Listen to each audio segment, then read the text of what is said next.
আমাদের দেহটা কবরের দিকে যাচ্ছে আর আমাদের রূহটা আল্লাহর দিকে যাচ্ছে।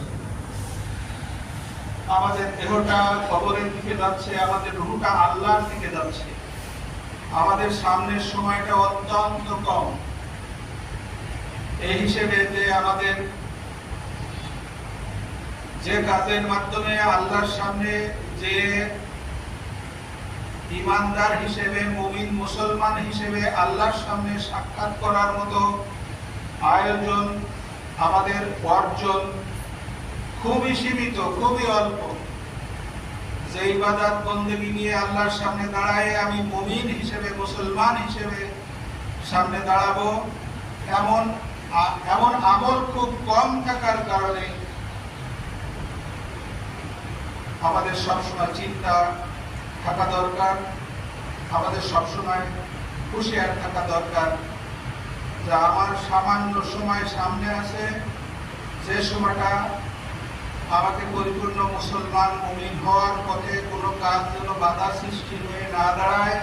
আমি যেন খাঁটিভাবে মুসলমান মুমিন হিসেবে আল্লাহর সামনে দাঁড়াতে পারি, এমন চিন্তা ভাবনা প্রতিটা মুহূর্তে মনে মনে লালন করার দরকার। এই তৌফিক আল্লাহ আমাদের সবাইকে দান করুন। সম্মানিত হাজিরিন,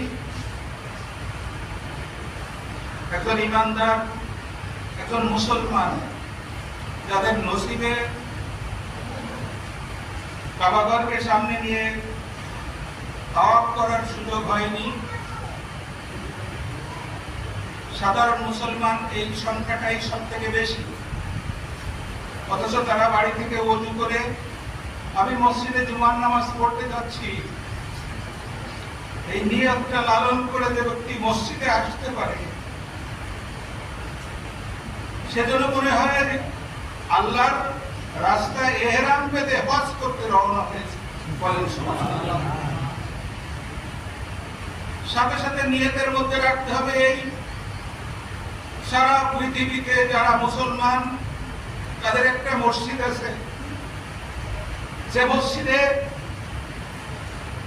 আলেম উলামারা দ্বীন সম্পর্কে, ইসলাম সম্পর্কে, কোরআন থেকে, হাদিস থেকে কিছু কথা আলোচনা করবে, এটা আমি শুনবো, আমল করার চেষ্টা করব, এই নিয়তে যারা বাড়ি থেকে রওনা হয়েছে আর তারা মসজিদে আদবের সাথে বসে সে কথাগুলো শোনার আমলের নিয়তে বসার চেষ্টা করেছে, আল্লাহ তাআলা তাদেরকে কবুল হজের সব দান করবেন।